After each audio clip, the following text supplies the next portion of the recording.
There's been chaos backstage in WWE. I'm Ollie Davis. I'm joined by Chopper, Pete Gwinnell, co-host Pete. Co-host. I don't know how to do. Normally when you say that I have to do something, I have to dance or I play Raid Shadow Legends or something like that. But no, this time I guess I stand here. Dancing's good. Go for the dancing. I'm a strong independent chopper now, Ollie. Do some thumbs. Do some thumbs. It's like the video. You want to do the thumbs. I'll do it at some point in this. At some point on this stream, I'll do it. Are we technically live? Oh, yes, we are. Yeah, we are. I was just concerned because there were no numbers, and then the numbers popped up. Right. Luke's not here, obviously. That's why we're a little bit shaky on the technical setup of this. But hey, welcome. We're going to be reviewing all of last night's Raw shortly. But first, we're going to kick off with this opening subject of all the backstage unrest that sort of started at Extreme Rules, really, and has carried on through to Monday night's episode of Raw and, kind of the next few weeks, because all of the next 2 weeks of TV, because WWE batch tape stuff now in fortnightly tapings, SmackDown and Raw, next week's Raw, were recorded yesterday. And apparently, this didn't get started until 4 hours after they were meant to. There were multiple things that were torn up, rewritten, not just because of sort of a speculative backlash towards the finishes of Extreme Rules, but also because just Vince McMahon has decided in his infinite wisdom that WWE are going to change their entire strategy, really. They're not going to build pay-per-views so much from now, which is crazy, right? Because SummerSlam's the next one. But the idea now isn't to build to the big shows. It's just ratings, because WWE has suffered record low ratings over the last couple of months. They got rid of Heyman. That saw a temporary increase, but it's gone right back down to even lower levels. So now it seems the big strategy is tear up everything we had planned, bring it forward, because we need to have big marquee matches to sell the next 2 weeks of TV. Yeah, it's really it's such a drastic shift from everything we know about WWE, in that sometimes, in fact, a lot of the time, especially in recent years, in that we've been so used to the weekly TV shows being kind of samey, not much story progression. And then they go, but guys, got a big pay-per-view match, buy the pay-per-view. But now we're getting pay-per-view caliber matches seemingly, every week on the weekly TV show, which is great for, the people who normally don't buy the pay-per-views or don't have access to watch it or whatever, because you're getting stuff like Intercontinental Championship matches. And even on this show, they scheduled, the Raw Women's Championship match and the WWE Championship match are going to happen next week on Raw as well. So it's actually quite good. We're getting a lot of matches that feel big, at least on weekly TV, which is great. But normally you can have those and then also build to a much bigger story at the big shows. That would be, I would think anyway. I'm not a businessman, but I think that would make more sense to me. The big shows. well, segue. Oh. One of these was one of those huge SummerSlam programs, which we reported, Louis Dangle exclusively reported on WrestleTalk.com, because we do exclusives now, don't you know? Was Drew McIntyre. His next big program was going to be against Randy Orton. And it seemed the plan was to start building towards that last night, which I presume would have seen Drew McIntyre come out in some way at the end of the Randy Orton Big Show match, which was the main event of the night. It was unsanctioned, and that didn't happen. Instead, they put Drew in another championship match against Dolph Ziggler, where Drew this time gets to choose the stipulation, which is just a way to get a title match onto TV. It's kind of, I still fully believe they're building to Drew and Orton, which I can't wait. It's the biggest babyface on Raw versus the biggest heel who's been fantastic since turning back in January. So I'm really excited for that. But I kind of was looking forward to a full-on pay-per-view cycle build for that. But the Ziggler match is going to undermine that somewhat. Well, hopefully it's just by the 1 week, because the championship match is next week, and I'm hoping that's just going to be the end of it, and the feud with Orton will actually start as of next week. It won't be they'll have the championship match, and then the week after it will start the Orton McIntyre stuff. I'm hoping that like Orton comes out after the championship match and attacks Drew or gets involved in some way or whatever it may be, and their feud actually starts as of next week, so there's not that much time lost, is what I'm really hoping. Because like you said, this is going to be potentially one of the best feuds of the year, because there's two characters who've been at the absolute top of their game since, WrestleMania and before, from even as early as January this year, around Royal Rumble time. These guys have been absolutely killing it as top babyface and top heel on Raw. So it makes perfect sense to put them in a feud for SummerSlam. I just want them to do a really good story for it. And I'm hoping that this whole Orton character isn't just being built because Edge is there. I'm hoping it's like this is a Randy Orton thing that he's going to take into his other feuds, which we've seen with Christian and Big Show, which is still kind of the thing that's still twigging for me, is that they're still talking about Edge. It's still very much about Edge. So I'm hoping that when he transitions to a WWE Championship feud, it would still be, this is Randy Orton in the character that he's got, and they still fully flesh it out in a proper feud. That's what I like to see anyway. I think the Edge Orton third match is still going to happen. So it's nice. That's long-term booking right there. It's nice to have that in the background. But in the interim, the championship match against McIntyre. Another player in all of this that was meant to be there, because he was, on all the graphics and even verbally mentioned by several people in their interviews building up to the match in the night, was Ric Flair. Another thing that had to get ripped up and changed last minute. I don't know why it was so last minute, because so what's happened, folks, if you haven't watched the WrestleTalk news, is Ric Flair, the New York Post reported that Ric Flair had tested positive for coronavirus. Ric Flair then came out and said, no, my wife tested positive for coronavirus. I've been self-isolating from her. They've got a huge property. They can effectively have different parts of the house completely by themselves, which is, that's pretty good. So Flair was advertised right up until the point of the main event happening, really, and then just not there at all, not even mentioned. So I don't know, that's really weird. It's not like WWE. That to me seems like they just changed their mind real last minute. And as this New York Post stuff was breaking during the day, maybe that's when they made the call. They thought, we shouldn't, but we've been getting a lot of flack anyway for having Flair out there. So now it's kind of being reported that he is at risk. It's not the best look for us to use him on this show. Yeah, exactly. I've always been fascinated by the fact that they were still using Ric Flair at all. I don't know, you and Luke have mentioned it several times already.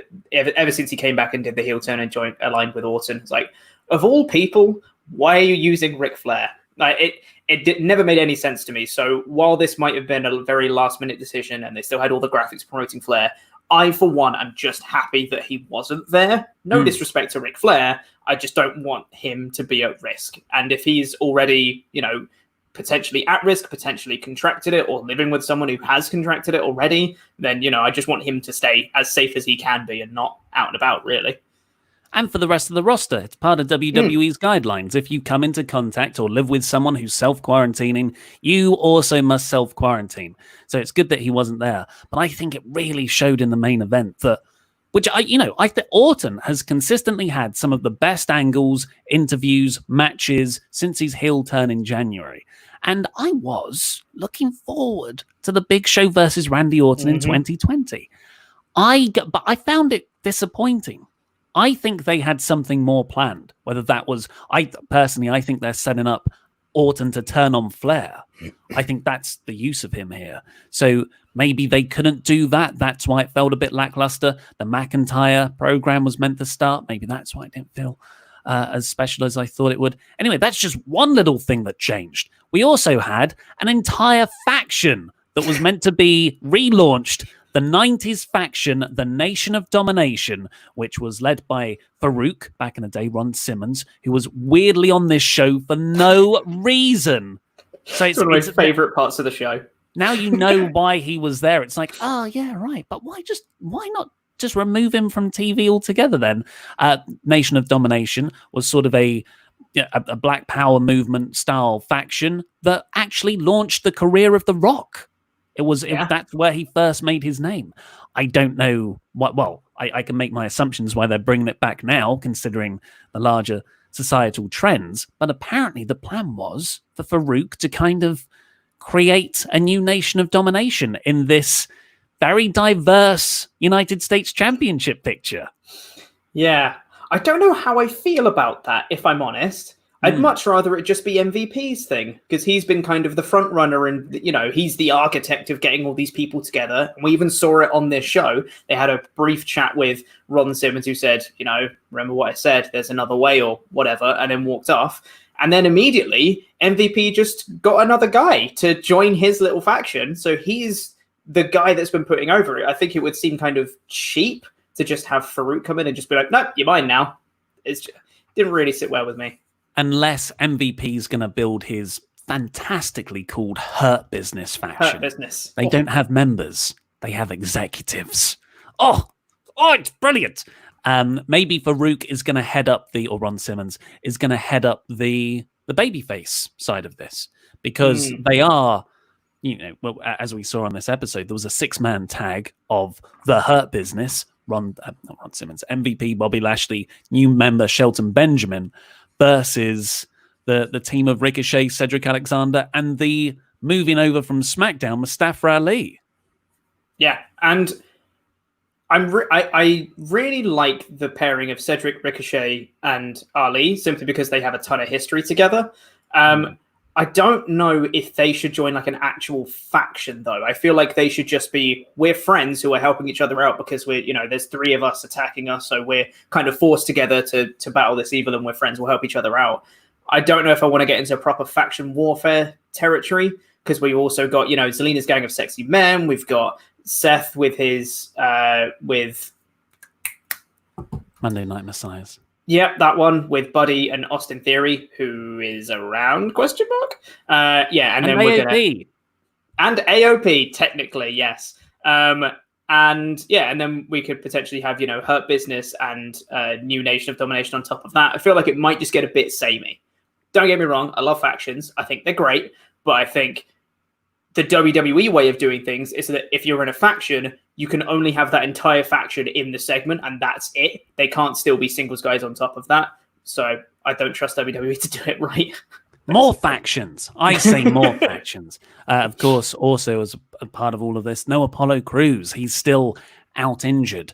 I think you can make your own speculation. Well, no, Dave Meltzer's even said, actually, he said it is coronavirus related. So presumably tested positive and has taken off the show. Don't know if he's experiencing symptoms or anything, though. Shayna Baszler was meant to, attack Kairi, Sane, write her off TV. The whole Asuka finish from Extreme Rules, where Sasha Banks stole the title, that was a last-minute change as well. The idea was for Asuka to win clean, still hold the belt, and she would start a feud with Shayna Baszler on this episode. That also didn't happen. It was teased because Shayna Baszler watches on the Kairi Sane match later on, but nothing, that the trigger wasn't pulled. So I think it's just a case of WWE extending out their pay-per-view to actually last over a few weeks of TV to bump those ratings.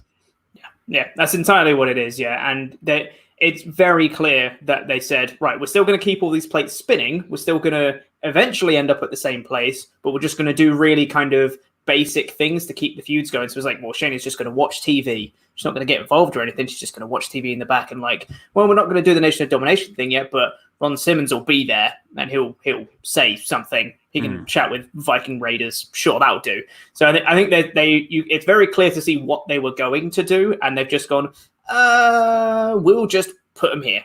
Fine. Yeah, we'll get back to it later. That's what it felt like on this show. Yeah, and I guess the big question is that a bad idea or a good idea? I don't think... I think it's... I don't mind them doing this.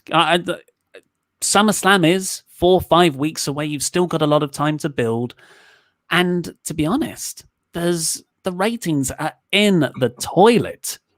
That WWE can't just sit back and go, well, let's just take these on the chin. It's such a shame that they haven't been able to find this combination of what Paul Heyman was doing, which was steadily building up the stars for the future, well, as best as he could, because Vince McMahon would pull the rug out from underneath them. But, I think we can look back on that era and say, it did actually miss some big time drawing storylines.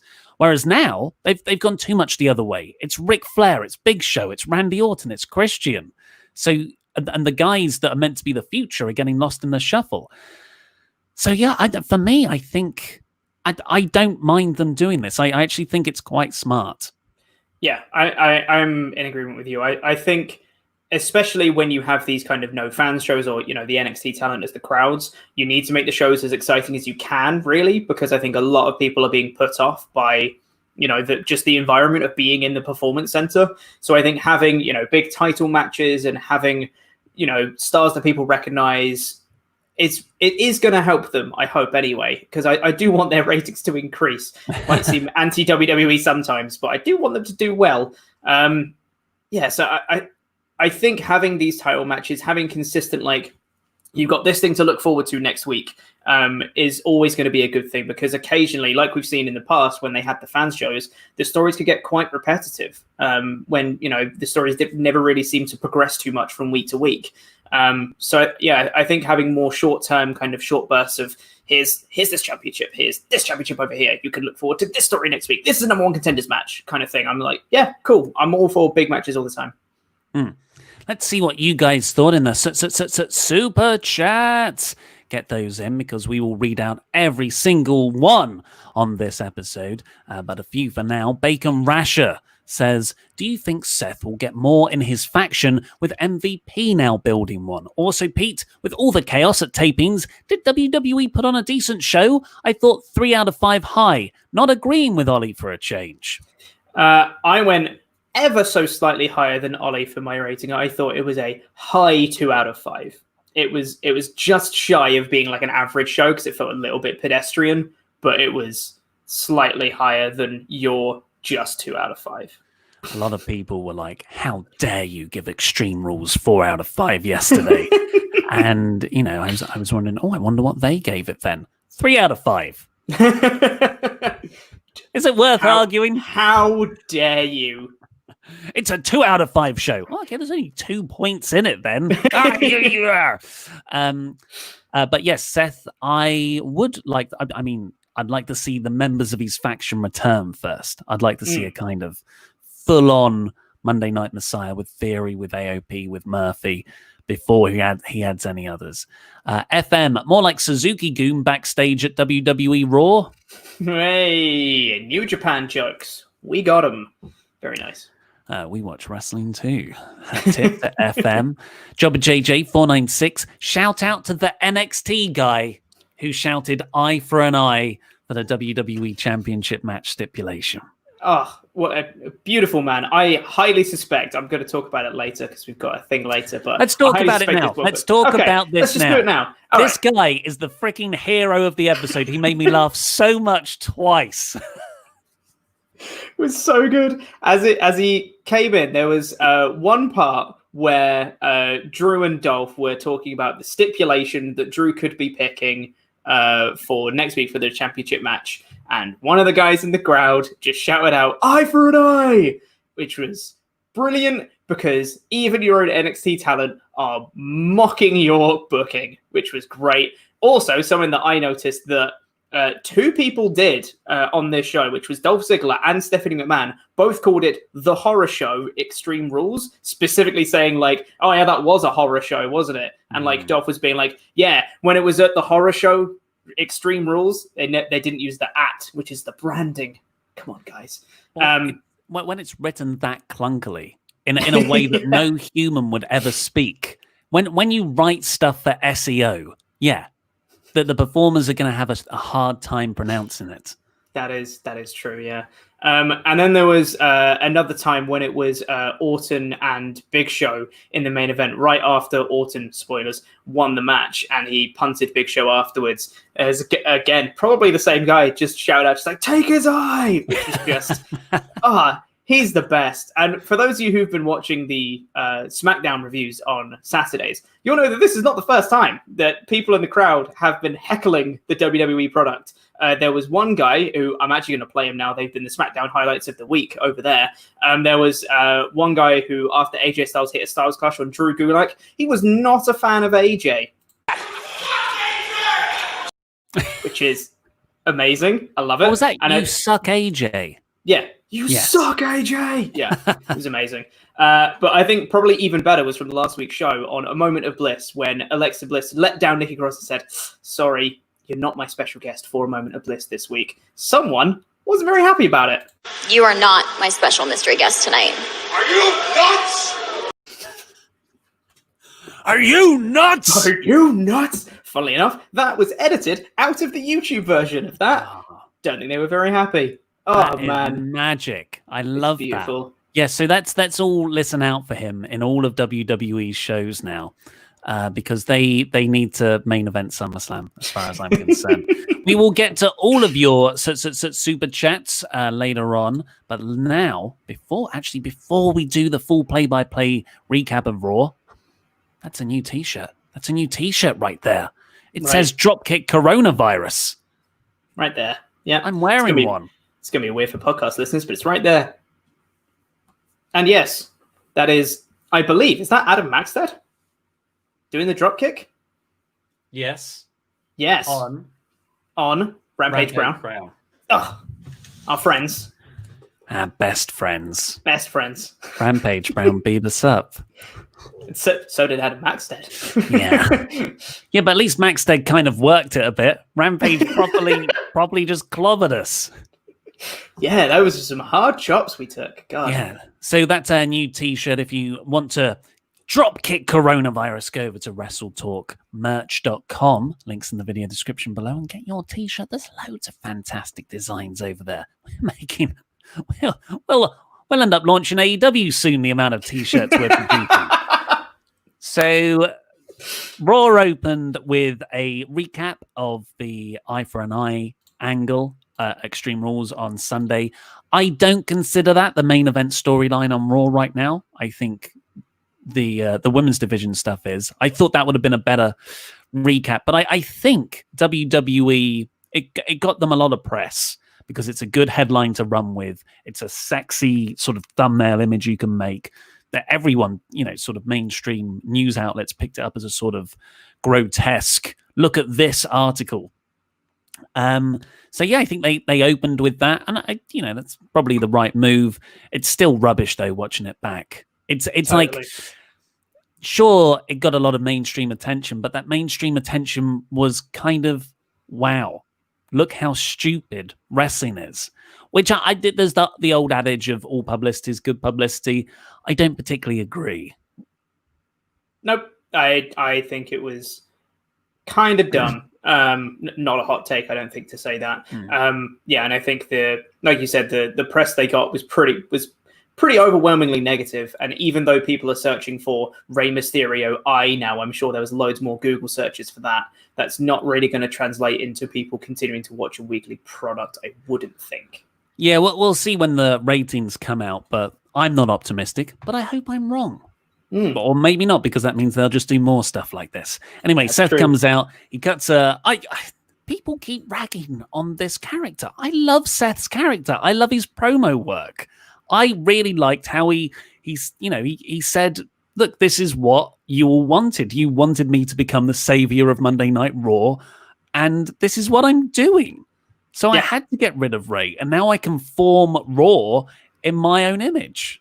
Yeah, I really like this promo. I think Rollins has really come into his own in terms of promos. Like, he was never bad at promos, but I wouldn't consider him like the best or anything. But he's now cutting like pretty consistently really top tier promos as this Messiah gimmick that he's got. I think he's really found something that he really naturally portrays, and I think this character's fantastic, and I really like this promo because he was essentially, and there was a little bit while still maintaining the character, he still kind of blurred the lines a little bit, saying, this is what you guys wanted. You were booing me. You turned me heel.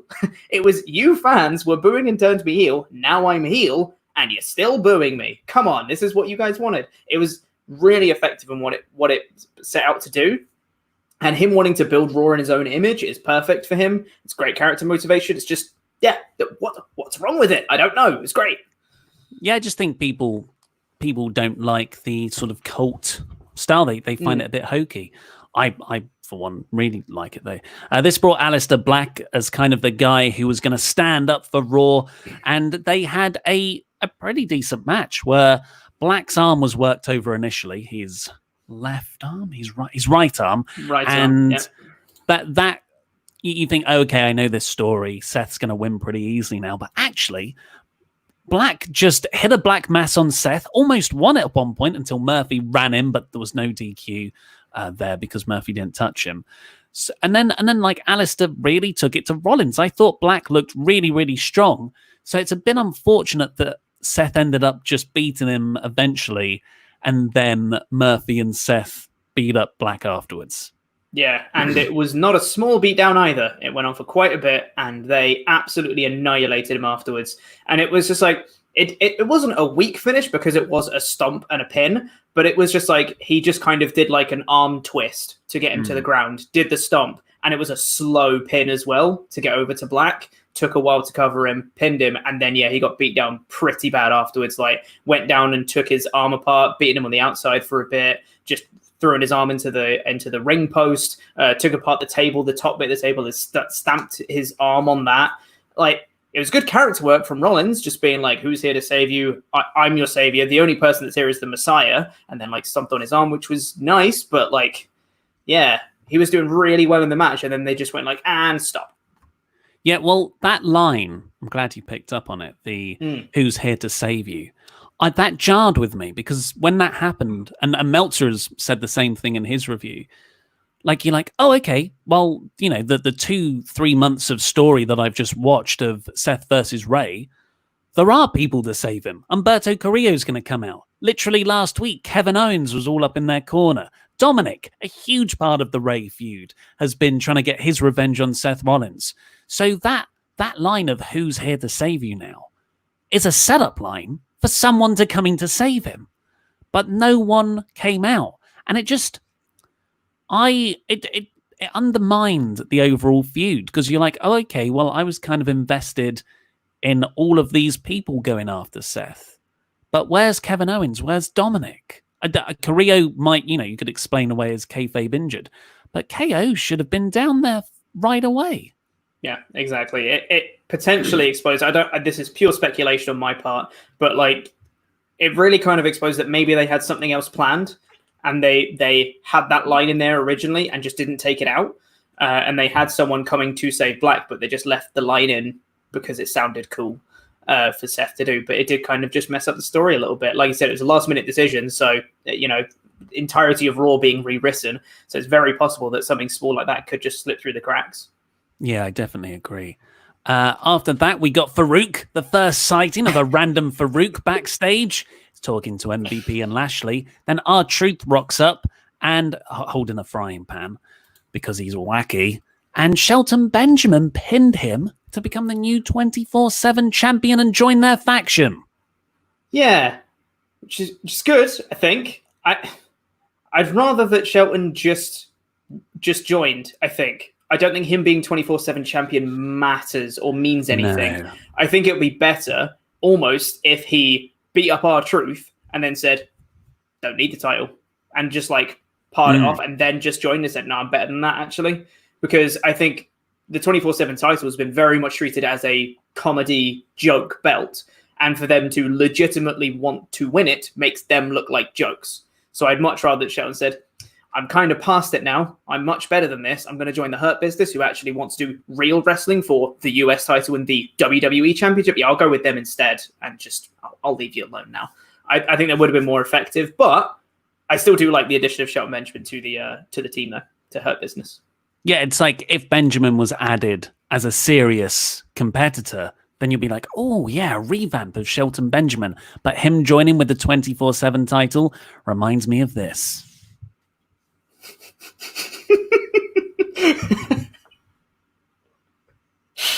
Do you remember that storyline? I totally forgot until you just mentioned it. Well, he just popped up a few weeks looking to the left and then would animate to the side of the screen.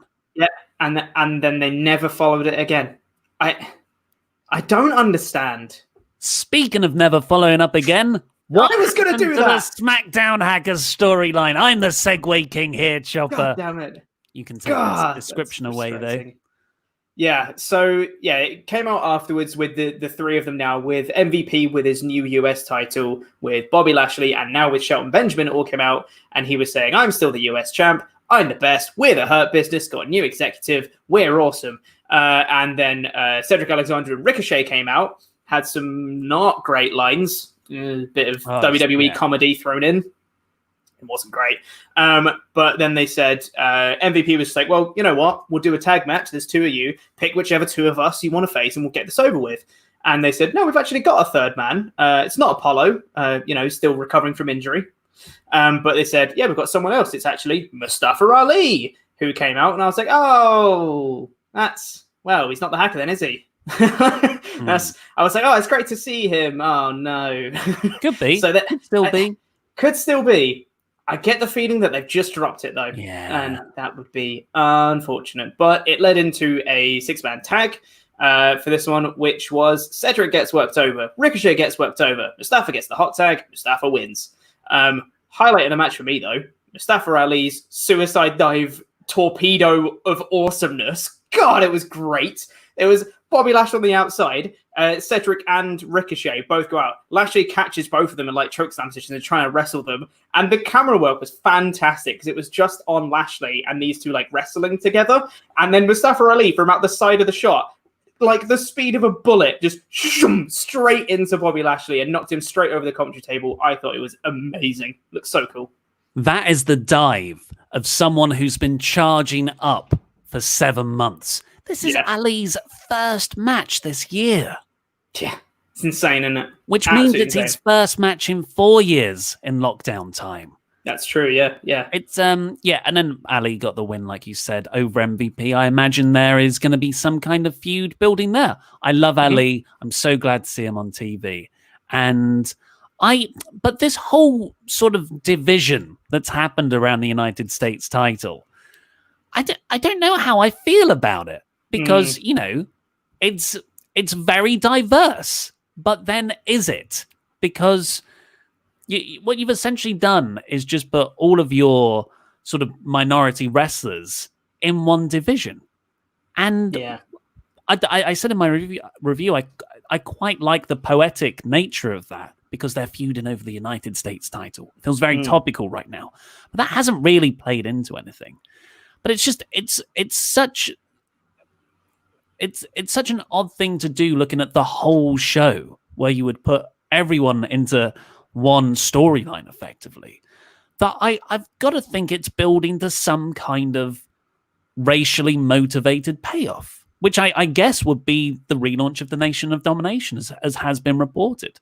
Yeah, I'm curious to see where it goes, but it seems like even like the more minor players in the feud are also kind of being thrown in as well. Like when you saw, there was Ron Simmons was on this episode who was talking to Bobby Lashley and MVP, and then R-Truth came in, and then Shelton Benjamin was added, and then like Mustafa Ali comes back. I'm like, it's all they all go in one place. It seemed very, very on the nose on this. I noticed it a lot more this episode than I have before on previous episodes. So yeah, like you said, I hope it is leading to something significant in that regard, and I just hope that they don't actually add many more people to it. I think it's probably reached its capacity at this point. I don't want like the Street Profits to drop their Raw tag titles and suddenly they get shoved into this. Like that would be awful. So yeah, like I said, I'm hoping it just leads to something good out of it. Cautiously optimistic. It's just that WWE don't have the best track record with this sort of stuff. Let's see what happens. The torpedo dive was excellent. We got a Orton promo, sort of building the Big Show match. There's Ron Simmons again. Now he's talking with the Viking Raiders. Big Show video package. Christian had an interview sort of remotely with Samoa Joe saying that Orton's scary. And he talked about Ric Flair as if Ric Flair was going to be on the show.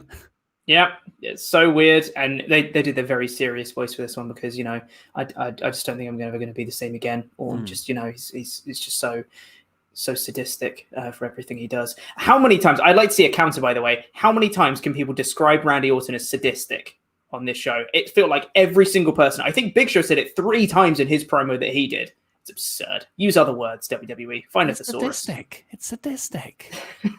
It's the greatest match of all time. You've got to get, that's the rule of promotion. You just hammer it in until it bleeds out of your skull. After that, we got the rematch of Peyton Royce versus Ruby Riott. Bianca Belair was sort of talking up Riott backstage, but she didn't come out for the actual match, which Ruby Riott won pretty quickly with a Riott kick. That's her finisher, isn't it? Yeah, that is it. Yeah. And Peyton Royce, who beat her a couple of weeks ago, was beaten. Now, what was really weird is that there was no Billie Kay out there, and the commentators just said, "Well, Billie Kay's not here because she's got other business." Mm-hmm. And I just was like, "Are you not even trying anymore?" No, they're not on assignment. They're not doing this thing or that thing. I think they've just exhausted every reason to explain why people are sporadically missing from their shows. Yeah, it was so strange when they had the little backstage promo with Bianca and Ruby and Peyton just before the match as well. And then Peyton was just saying like, yeah, she's not in it. She's doing business. It's none of your beeswax or whatever it is that she said. I was like, really, guys? Like, come on. Anything to explain it. She's away strategizing for something. I don't know. Do anything. Just say she's not doing other business. It's like local medical facility. It's just a phrase that they've used. It's made no sense. Also, don't get the story of Ruby Riott winning. I thought the point was that she couldn't win by herself until she had Liv Morgan. Yeah. Right. Yeah. Well, that's another storyline that kind of had to be dropped because certain people, for whatever reason, aren't available right now. And they thought, oh, well, let's just put Belair in here instead. And, it's just a victim of circumstance. It's not like this Riott Squad versus Iconic storyline was going to be the second coming of the mega powers imploding. Then we got... know.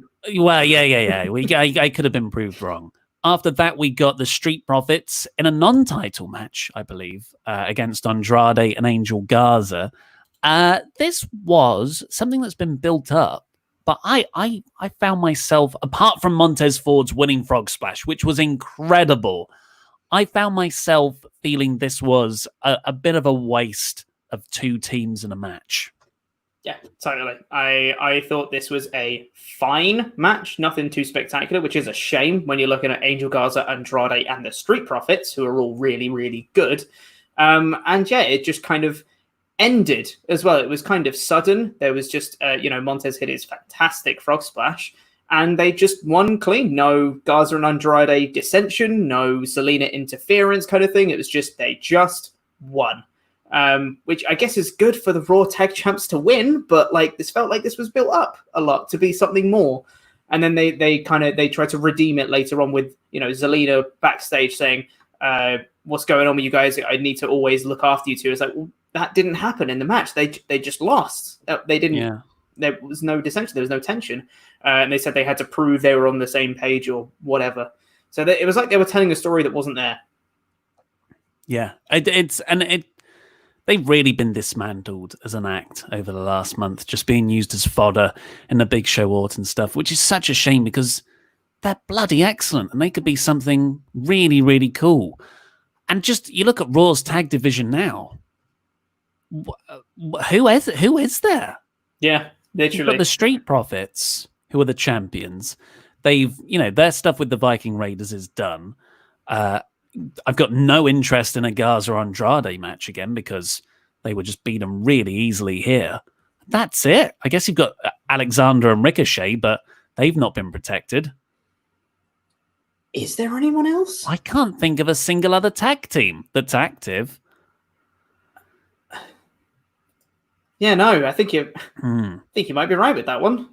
Well, let's go over to the women's division, who have more tag team depth than the Raw men's tag division, because Banks and Bayley came out with all of the gold, and Banks cuts this great promo because it's got truth in it. That's what I loved about her heel justification, and that she actually fought to win this title. Win being in air quotes there because, technically, legally, by WWE's rules, she didn't. It was just Bayley counting the pin. But Asuka, for comparison, was just handed the title by Becky Lynch. I loved that comparison. Yeah, I thought it was great. I even thought Bayley's justification for why she counted the pin also half made sense. In a heel way, it half made sense of saying look, the referee was incapacitated. I didn't steal his t-shirt. Someone needed to officiate the match. I was there, so I just put on the t-shirt and I counted the pin, and it happened to be for Sasha Banks. It was just coincidence that happened. It's obviously she's being a heel, but it kind of makes sense. You could buy it in a different scenario. I thought it was a really solid promo. I've always been a big fan of the Bayley and Banks act. I think they've been doing such incredible work, and this is just another example of it. And this brought out the Kabuki Warriors with Asuka extremely annoyed. And it looks like they're just about to brawl. Yes, please, when Stephanie McMahon appears on the Titantron. All of the tension and dramatic intrigue was sucked out of this segment. I've seen a lot, some people have reacted to this, oh, cool, Stephanie turned back up. Or, it's good that Stephanie's actually stepped in here because what a cluster F the Extreme Rules match was. And that, or the finish. And I'm just I thought we don't have authority figures. And Stephanie always, I don't know whether it's because she's just got such a forceful personality, but she steamrolls anyone she's in a segment with. It's always her who comes out looking on top. No one looked, no one looked better coming out of this match, so this segment, than Stephanie herself. She's just got this inability to not get people over. And then more infuriatingly, I think she really confused matters.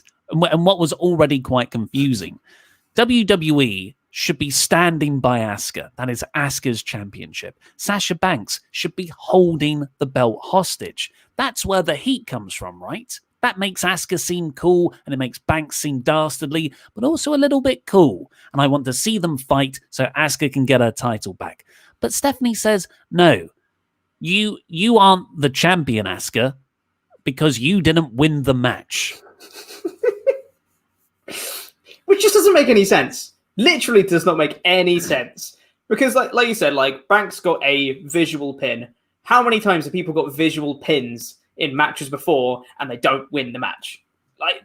Countless times in wrestling history. So Banks isn't the champion. Good. She shouldn't be the champion. She didn't win. Asuka should be the champion because she has champion's advantage and she didn't lose the belt. The belt can only change on pinfall and submission. It can't change on countouts and DQs when you're a normal champion. That's your champion's advantage. And she didn't lose legitimately, which means she shouldn't lose the title. Doesn't make any sense. Didn't get it. Whatever. Stupid. Whatever. It's just a way to build this sort of rematch. Was it 2 weeks' time or is it next week? I think it's next week. Oh, wow. But yes, I guess that's another reign for vacant. This turned into Kairi Sane versus Bayley, where we had Shayna Baszler watching on Backstage. Just very quickly, I just wanted to point out that they specifically said that for this rematch, neither of them have champion's advantage, so that in the next one, the title can change hands, specifically on the graphic said, by pinfall, submission, countout, disqualification, or if someone interferes. That's redundant. If someone interferes, that is a DQ. Come on, WWE. Sort it out. All the text just isn't aligning properly on that graphic. We need a few extra words. I'll just say that thing again in a different way. That'll balance it out. That'll justify the text. But yeah, that was followed by Sane versus Bayley, which was, it started off a bit slow. There's been so many good matches between these four in the last couple of weeks that I was like, this is like the weakest of the bunch. Still enjoyable. But I thought the last few minutes were really, really exciting. Asuka and Kairi Sane just love a back fist. Love a back fist on someone. Oh. And then a kick out of the insane elbow. Bayley gets her leg on the ropes. But Bayley ultimately goes to hit the belly to Bayley. Seen this one before. And Kairi rolls her up and wins. And it was a really smooth looking roll up. I really enjoyed the transition from it because you kind of lifted her up. It wasn't like she caught her and then I've seen it several times where, someone gets caught in the thing and then they just drop and do the roll up. She lifted her up and in midair, she kind of crossed it and turned it on itself in midair. It was really cool. I really liked the roll up. It was a shocking result. I really enjoyed it. And supposedly Kairi Sane is now done with WWE as of these tapings. They also tape this week's SmackDown and next week's Raw, so she may turn up on either of those shows. But as of today, she's going to be going back to Japan when she can to try and be with her husband. If this was her send-off match, because it's nice for them to gift her a victory, I'm not optimistic that it is, though. I think they've given her a victory to build her up so they can tear her down again before she goes. And so should they. Yeah. That's what should happen. When someone's going out the company, you use them to get heat for someone else. You have the Banks versus Asuka rematch next week, and at the end of it, Asuka retains. Baszler comes out, kills everyone, but kills Sane the most. And there's your new program. So yeah, hopefully that's what happens. It certainly seemed to be set up here. After that, we got the Drew McIntyre ring promo. I really actually like this segment. I don't care for a Ziggler McIntyre rematch, although, their match at Extreme Rules was really, really good, actually. But Ziggler comes out and he's like, classic Ziggler promo. And if this was another month, like a year ago or 2 years ago, and Roman Reigns was the champion and Ziggler walked out being like, I saw fear in your eyes, Roman Reigns would go, yeah, all right then, I accept your challenge. Like a dumbass, like a dumb baby face. But Drew McIntyre looked at him and said, I literally beat you 24 hours ago in a match that you picked the stipulation for. Bugger off. It was so refreshing. Yeah, exactly, yeah. I always like it when baby faces maintain logic. It's nice, isn't it? And I thought, even though it started off as the classic Dolph Ziggler promo being like, I saw fear in your eyes, I deserve one more shot. After Drew was like, no. And then he just headbutted him and walked off, just like, stop it. You're not getting another title shot. I like that Dolph then switched it to pure desperation mode. Just being like, no, please give me a title shot. I'll do anything. You can pick the stipulation. Just give me a title shot. Which I really like the switch from it, instead of being like, I deserve it, to I need it. Which was a nice touch, I thought. And Drew being like, you know what? Fine. If I get to pick the stipulation, fine. And I'm not going to tell you it. I'm going to tell you it just before the bell rings. Which is like, I liked it. I'm not super pumped for the match because it's still Ziggler, but it did get me Drew to be like, oh, so what's Drew going to pick? Yeah, exactly the same for me. What do you think he's going to pick? You know what? I think, to assert dominance, I think that Drew is going to go, and we're going to have a singles match. Beat me. And he's going to he's just going to be like, I'll just beat you. It doesn't matter. I don't need a fancy stipulation to beat you again. I will beat you fair and square. Done. Yeah. But yeah, anticlimactic. Anticlimactic as hell, but it's the WWE thing to do. Yeah, I don't know what I don't know what it could be, but I didn't know what Sunday's stipulation could be, and I thought they actually found the answer. I was really, really impressed with it. So yeah, Drew McIntyre doesn't seem to have bad storylines. Lana tried her best, but Bobby Lashley was still a good storyline. So hopefully that's the case. Although, again, we defer to the man in the crowd. Eye for an eye. And then we got the main event. Big Show cut a promo about being a tiger. It's a bit cack. I listened to the promo and then I went to write my notes and I was like, I can't tell you anything he just said. It just sweeps over you, doesn't it? It's just this garbage WWE speak. But he definitely did call him sadistic several times. The actual match was, we've already kind of covered it. It was Big Show weirdly on top for a good portion. Garza and Andrade ran down to give Orton the advantage, but then the Viking Raiders got rid of them. Didn't really play into anything. I think they were clutching at straws because the Ric Flair stuff they obviously had planned wasn't available to them. Choke slam. Big Show kicked out of an RKO. Show went through a table. They tried, I guess, but I thought it was plodding and a bit boring. Yeah, I think the actual in-ring action wasn't great, but that's not surprising, honestly. Not to diss the Big Show. He's not as young as he used to be.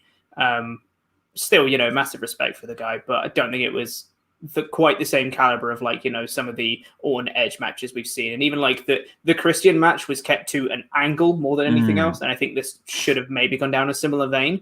I didn't mind the match too much, not necessarily from the in-ring action, but the actual story they were telling. And just I think what they were trying to go for, perhaps I'm giving WWE too much credit here, was that Big Show kind of almost took Orton by surprise. He kind of came out hot, kind of got in control, and it was Orton's just I can't get out the gates, I can't get in my offense. But as soon as he took momentum, he just didn't stop. It was just yeah, cool, RKO, rope hanging DDT, pin, punt. It was just and then it was just kind of dominant from then on, which I don't mind too much. It was a decisive victory. It wasn't like he got a fluke roll up or an RKO from out of nowhere with no other offense. I thought he did well to win, but it was just a bit weird to get to that point. Didn't quite gel, but it was okay. Yeah, bit of a nothing finish, not a bad finish, just bit meh, I thought. But overall, I gave it. I gave it 2 out of 5. I just thought there was nothing really. It was a bit of a nothing show. Exactly. Whereas you gave it a high 2.5. Yeah, high 2 out of 5, because I thought there was a little bit more redeemable stuff from that, in that there was some stuff that I'm looking forward to next week. There's good setup. I'm looking forward to the championship matches. It's just, none of the stories really seem to progress that much. So, well, last call for super chats. We'll be getting to all of them. But before we start, let's say thank you to our $25 a month or more Pledgehammers on Patreon. Thank you, Peter Fiber Brauntus. Woo! Thank you very much. Woo. Infinite Crisis, Chris Jenkins. Leroy! Moving Sideways, Kieran Crabtree. Woo! Thank you very much. Always leave the crowd wanting Brian Moore. Woo! Yeah. Full of flavour, Sean Blanford. Woo! Thank you very much. Mr. Patreon 1000, Mike Perry. Thank you. Groovy, Dylan Powers. Woohoo! Thank you very much. The Second Coming, Kev Jr. Yeah, the beauty, not the beast, Lim Bell. Hey, thank you very much. All-Star, Chuck Turner. All-Star. And nerf this, Eva Martinez. Woo! Thank you very much. And finally for today, the one and only Gabriel. Woo! Thank you, everybody, all so much. You pay for our Christmas parties. Yeah. So let's get in with all of your super chats. Nate drops surname. Since the title can be won by DQ, Bayley attacks Sasha during the match. Bayley can say she did it to give Sasha the title, but that can start the split. Support each other. Oh, that's actually quite interesting. That's a really good bit of booking. Yeah, that does mean that Asuka loses, though, which, I don't know. If they're going to go into Baszler Asuka, it seems like Asuka's going to retain, but I did predict Banks to win at Extreme Rules, so who knows? Dylan from Cork. Long time no see, chaps. Hi, Dylan. Hi, Ashleen, as well. Hope all's well. Raw was a decent show. Drew is such a great champion. Hope to see him and Orton feud soon. Well, I think it's going to start as of next week. Anthony Brewer. What stipulation do you think McIntyre will pick for his match next week with Ziggler also? It's my birthday. Can I get a shout out? Hashtag jam that jam. Jam that jam. Happy birthday. Jam the birthday jam, Anthony. Hat birth. I don't know what he's going to pick. I don't want him to do something that's going to really stack the odds against Ziggler, because then he's kind of a heel. So I want it to be like a fair thing, but I don't really know. That's why I said a singles match earlier. But how about a lumberjack match of every NXT star who's been called up to have their first feud or act with Dolph Ziggler?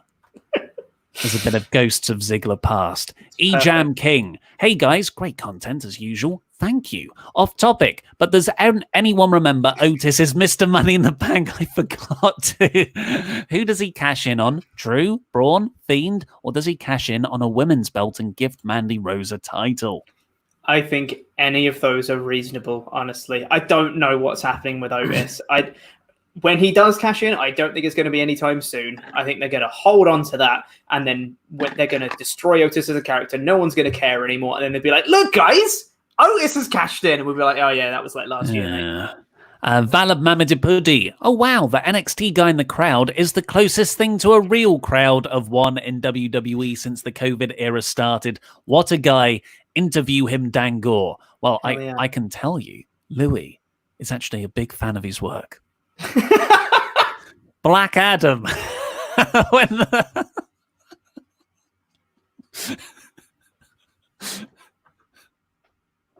Sorry, we just ribbed Louis about starting every interview with big fan of your work. Big fan of your work.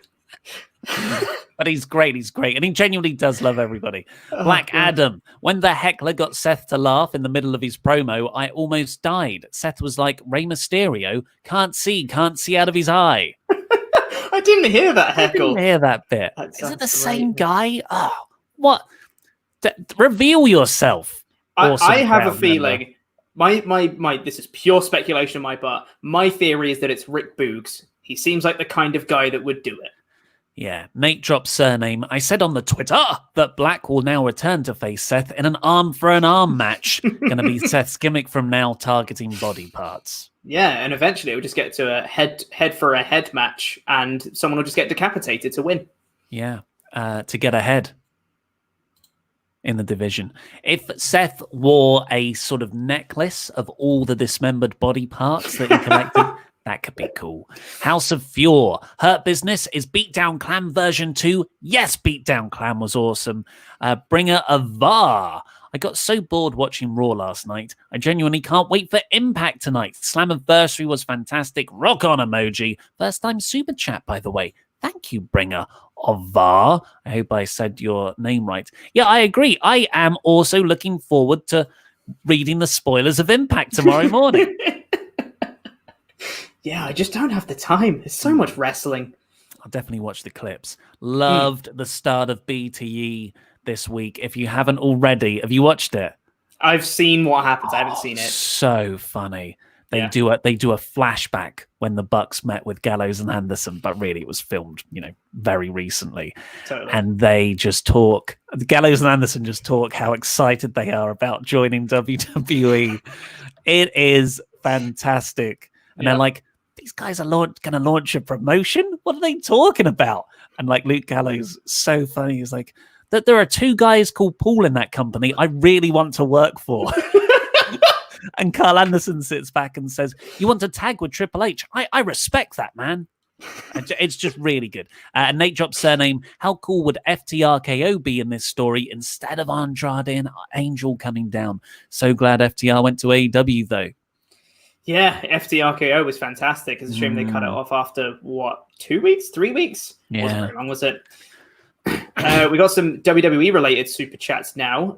Sean Dunn said, more factions, please. Oh, I gotta guess what I said earlier. More factions, please, WWE, and get something like a DX Nation rivalry. Then when the crowd comes back, debut the Undisputed Era faction warfare. Shock it. Shock the system. Shock that system. Ejam King again said, oh no, this is the same one as earlier. Yeah, we've already talked about that. Otis being Mr. Money in the Bank. Lindsay Long said, I think I'm done with WWE now. Enough is enough. Yeah, I think I wouldn't be surprised if a lot of people have just thought, I'm going to come back to wrestling when it's got fans again. But I would recommend Impact and AEW. Don't give up with wrestling as a whole. Mm-hmm. Yeah, and New Japan as well. There's so much good wrestling out there. Lindsay Long again just said, looking forward to Drew versus Triple H at WrestleMania, lol. Yeah, you can. Yeah, I can totally see that happening. Yeah, 100%. We've got some general WrestleTalk related super chats as well. Michael Dominguez said, eye surgery Thursday morning. Send me some good jujus. Well, I hope it's not a globe luxation. Oh, yeah, that would be terrible, wouldn't it? But yeah, good luck with that surgery. Aleister Gammon said, happy birthday, Pete. You thought we'd forgotten. I did. Happy birthday to ya. Happy birthday to ya. Happy birthday, Pete. Thanks, bud. Just No Yes said, Ollie Tour. Where is Simon? And when is music punishment for WrestleMania? Hoping you guys are all safe from Sweden. From Sweden.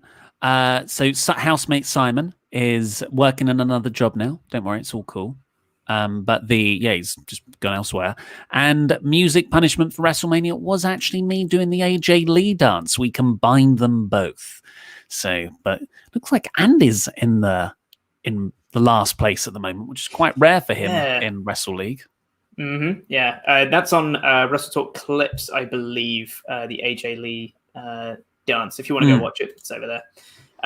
Paul Lynch says, hello, WrestleTalk family. I've been watching for years and love all the content, especially during these hard times. I'm finally on vacation, so I can catch a live stream. Much love and jam that jam.